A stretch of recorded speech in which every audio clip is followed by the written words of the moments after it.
Author and Sky News All-Star Douglas Murray has been a vocal advocate for the victims of the attack on Israel by Hamas since the start of the war on October 7th. The outspoken commentator has immersed himself in the conflict, reporting from the front line and vigorously debating high-profile pro-Palestinian activists. In this Sky News All-Stars, we take a look at Douglas Murray's unwavering crusade to expose Hamas and hold the terrorist group to account.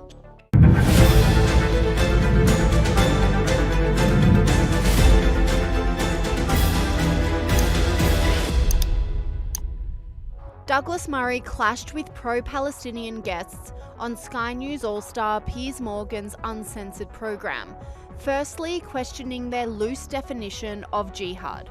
Let me speak.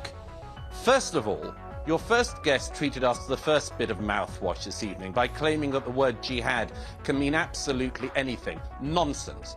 When a big bearded member of Hizb ut-Tahrir calls for jihad on the streets of London, then they are not calling for an interpersonal struggle with the nature of the divine. They are calling for violence. And anyone who can't recognise that should be questioned about their own motives. He then debunked casualty figures of the war supplied by Hamas. Secondly, we've just been treated to a monologue about casualty figures in Gaza.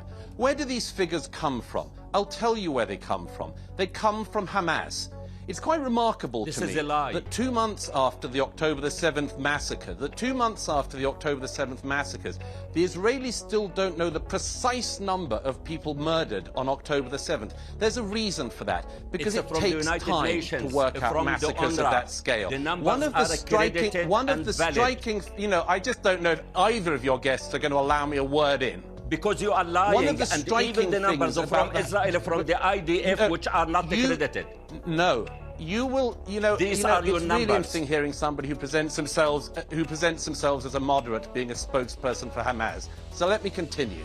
They are Hamas figures. They are all provided by the ministries of Hamas, which is a prescribed terrorist organization. If you want to reel off Hamas figures, then be my guest, but you are not able to mislead the viewers of Piers' show by quoting Hamas figures at his viewers as if they are holy I am not writ. quoting. Third, it's the Euromed, we've been treated to it's this the nonsense. United Nations, We've been treated, it's the international community organizations. Where do you think they get the figures from? Where do you think they get the figures from? Thirdly, Douglas Murray also quashed claims that the conflict in Gaza has claimed more lives than World War II.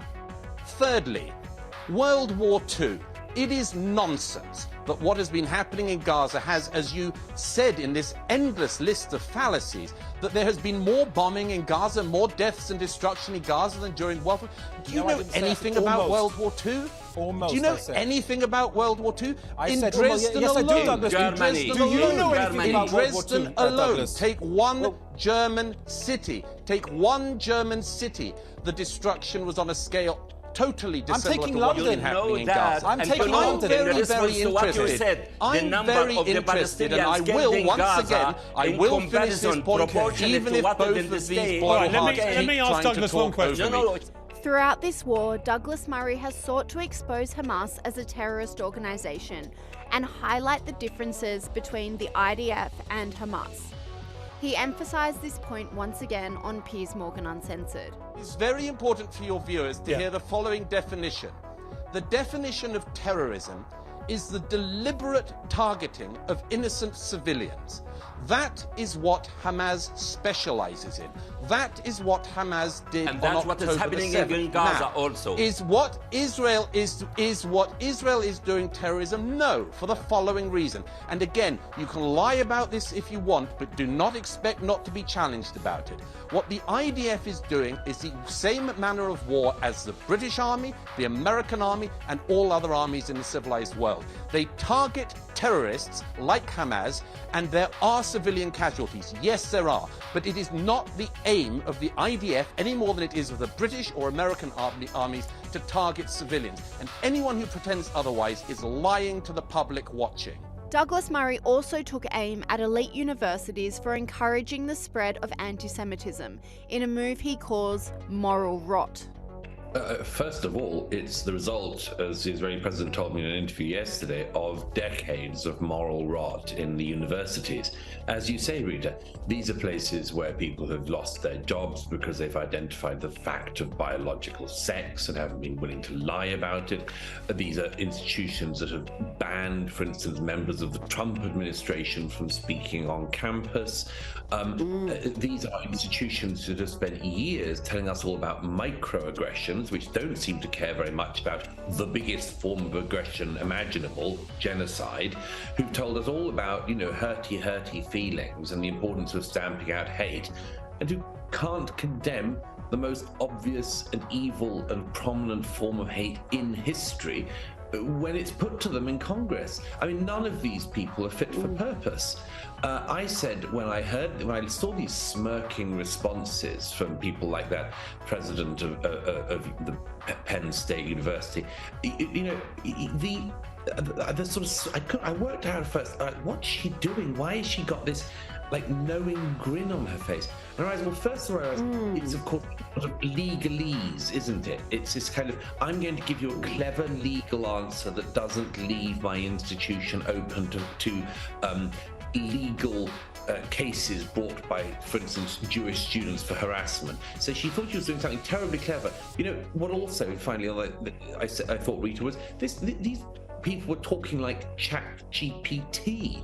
They were just rolling out this answer. And as it happened, I actually asked the same questions that these leaders of major universities in America were asked. I asked the same question to ChatGPT, and ChatGPT got it right. Said actually calling for genocide is regarded as being unacceptable. So here's the interesting thing. We've got to such a state in our universities that the people who lead the universities in America are actually less moral than AI.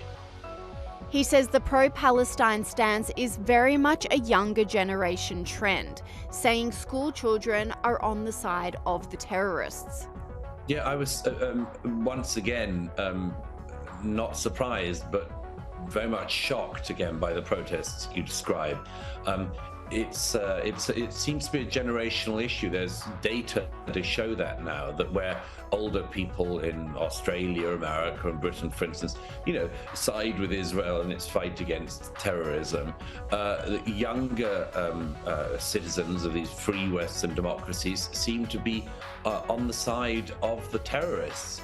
And it's really quite remarkable. I say that, obviously there's some of the malevolent actors and the ones standing there in their fears and things as we watch it, are doing a form of terrorist chic on the streets of Australia.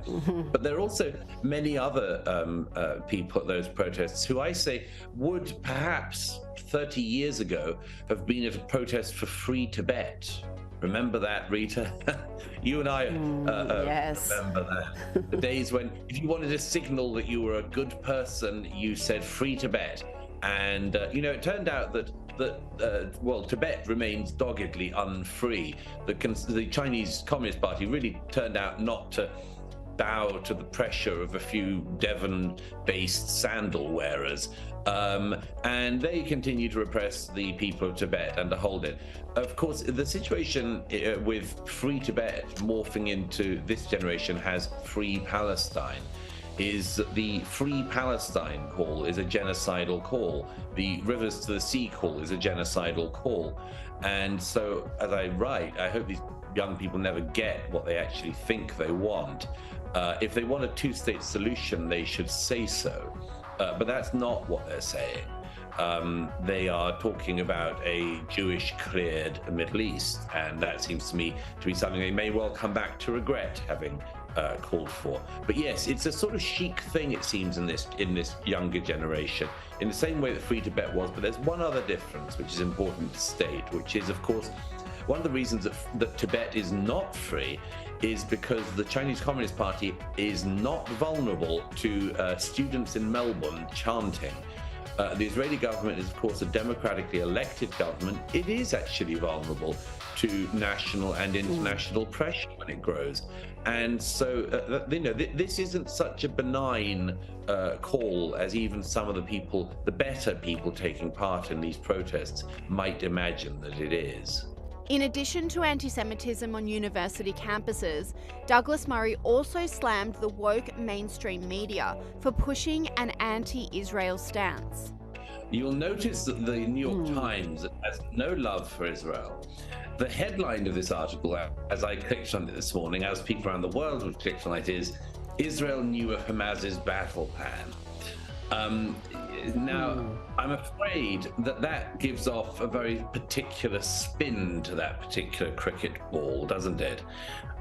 Because unless you continue to read down and realize that what the paper is alleging is that some Israeli intelligence agencies had become aware of part of the plan, and I don't think there's any allegation they knew about all of it, and had, as you say, Rita, dismissed it as aspirational and unlikely. First of all, it's perfectly possible because, I mean, the number of threats, the number of plots that come across the desks of the intelligence agencies must be legion. I mean, just yesterday here, there was a shooting at a bus stop in Jerusalem. How do you stop that kind of thing? How do you intercept the evidence? Extremely difficult. That stuff's flooding over people's desks, presumably all the time. So a plan like this, the fact that it might have reached some desks is not surprising. But of course it will be proven to be one of the worst intelligence failures, certainly in 50 years in Israel, if this is the case. But I just think that it's amazing that the New York Times cannot resist on anything, putting a spin on the ball that basically plays into the hand of a sort of Alex Jones crowd on Israel, effectively. And then sadly, there's no shortage of those people out there. And beyond Israel, Douglas Murray also exposed a dangerous anti-West agenda that emerged years ago but has ramped up since the start of the war. I mean, I think it is actually the case. I've been thinking about a lot in recent weeks. Just the disparate events, Rita, that have been going off in different countries. Look at the way in which, for instance, in Ireland, this one migrant started stabbing children the other day, and the citizens of Dublin and elsewhere came out on the streets pretty violently, it has to be said, started burning police cars and much more, because they'd been saying that they didn't want this mass influx of people into their country, being completely ignored, and the response was that their Prime Minister said he'd clamp down on hate speech or speech laws and so on. Whatever one thinks of that, it's part of a sort of pattern. The Irish public were immediately called far right by their own elected representatives. Well, in the Netherlands, somebody who all of the media called far right for years, Geert Wilders, has just become the largest party leader in the Netherlands, and he plans to do things. He wants to do things like ban the Quran completely and start, large deportations of Muslims from the Netherlands. So you see all these things. You see the ugliness that's been let out of the sewers in America, where this week so-called pro-Palestinian, anti-Israel protesters couldn't even allow a Christmas tree lighting to occur in Rockefeller Center, the sweetest sort of traditions of the year in New York. They couldn't even allow that to occur without coming out on the streets with swastikas and anti-Israel bile. So there is a sort of feeling, I think, Rita, everywhere that the atrocities that occurred in Israel on October the 7th have actually sort of not just opened the sewers from Gaza, but from around the world. And, this is going to be a challenge for everybody. But Douglas Murray can see the tide turning, with a push to conservative values seen in recent elections across the globe. I think it's definitely a pattern. I mean, in country after country in Europe, many of which I know very well and have traveled to very many times and spoken to many politicians from across the different, perspectives. What you see is that there's been these years of attacking the publics for being against mass migration, and particularly, it has to be said, for being against mass Muslim immigration. And largely it's because they sort of had a bit of it and realized that there just don't seem to be enough very voluble moderates, which is of course what everyone wants desperately, is desperate for. And there are a large number of rather voluble extremists of the kind who turn out onto the streets in Sydney and elsewhere. And this has made the public very nervous, and understandably nervous. Then the public gets attacked by the politicians. Then any politician comes along to address it and they're called far right.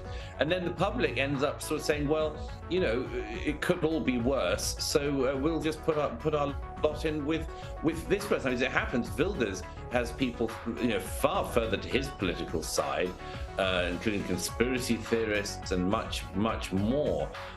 So he has, having done this for sort of 20 years, you know, he has come to seem like a far more reasonable and centrist person in Dutch politics, not especially because he's moved. He's said very similar things for the last 20 years, but because the public has moved.